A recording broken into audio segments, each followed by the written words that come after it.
push people into one category or another. And it's also very convenient to embrace one category and adopt their sort of predetermined pattern of ideas. Yeah, but would you be comfortable sharing some of your own psychedelic experiences? Sure.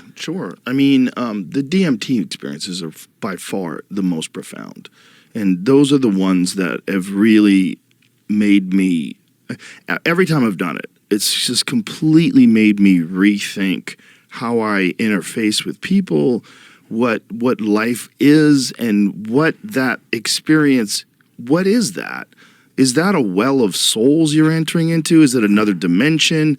Is it some sort of parallel dimension of disembodied consciousness that you seem to be engaging with life forms, with things that know you, that can see your thoughts and see resistance and see bullshit in you? I mean, it's every time I've done it, it's sort of just like, in one way or another, just removed one layer of the onion, one layer of bullshit that keeps you from just embracing the great mystery of this existence, whatever it is. Yeah, I think we're built on these layers and layers of billions of years of evolution, and sort of from the single cellular organisms, it's all in us still. Mm-hmm. And that our prefrontal cortex, our brain, has kind of helped us focus on what we need as humans in our transition from birth to death.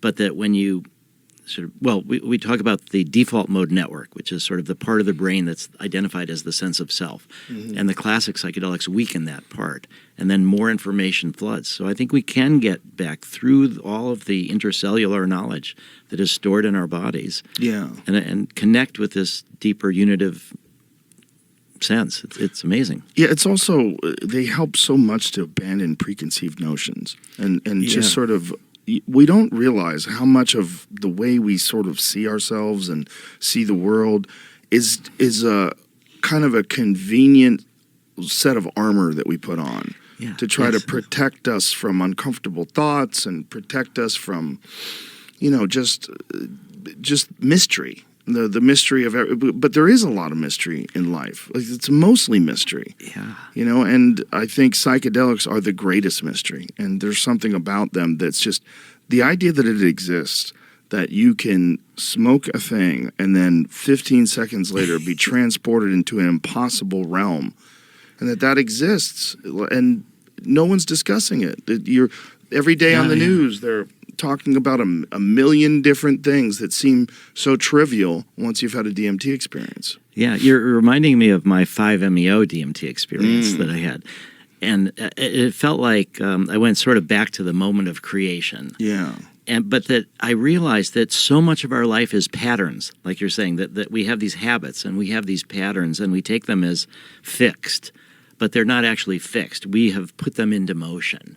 And this 5-MeO, by bringing me back to this moment of creation, it helped me realize that the new can enter at any moment, that there's a way. And so I've actually felt that experience has, which I had one time back in 1985, has been a big part of our success to get to the place that we're at now with psychedelic research, with MDMA therapy, because it helped me to realize that whenever I felt blocked or stuck, that I could try to find something new to enter into the picture, that there's this perpetual ability to connect with creation, to connect with the new, and so much of our life is on cruise control, is on these patterns. Yeah.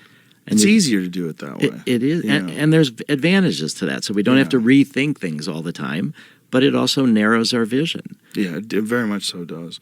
It's just so easy to fall into patterns. You fall into the patterns of the group that you hang out with. You fall into patterns of accents and, dress and the way people behave and think about things and the concepts that they adopt.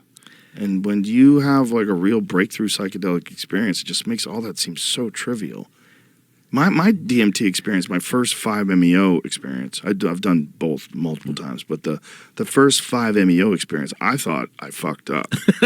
I thought it's over, because there was a moment when you're entering into whatever that great white field of geometry is, where you go, oh my God, am I dying? Like it feels like there's no way I'm coming back from this. Like I've gone so far, and then that fear subsided once the experience just fully kicked in. Like the fear was at the doorway to the experience. Like, oh no, what have I done? And then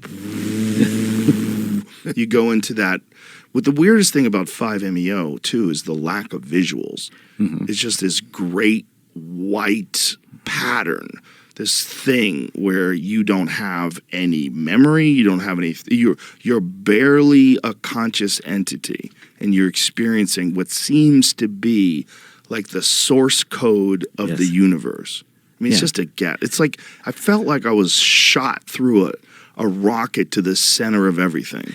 And yet there is an aspect of memory, and there is an aspect of us paying attention. Yeah. There's still this observer in some ways.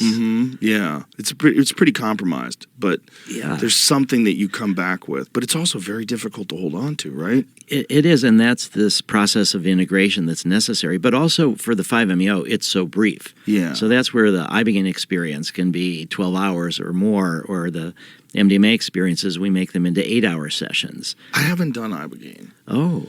Yeah, I've heard really great things from people that have addiction problems, like people that are addicted to pills in particular. I've gone to Mexico, and one of them was my friend Ed Clay, who went down to Mexico because of a pill problem he had, and then he wound up opening up an ibogaine center down there once he had been cured of it. There is that phenomena where people, once they get healed, they want to help others. Yeah. And in particular in the military, you're trained to leave nobody behind. Yeah. And many people have said that they, once they've gotten help, now they want to bring all their brothers to have help as well. That there's something about this feeling that it can help not just them, but many other people. Yeah. And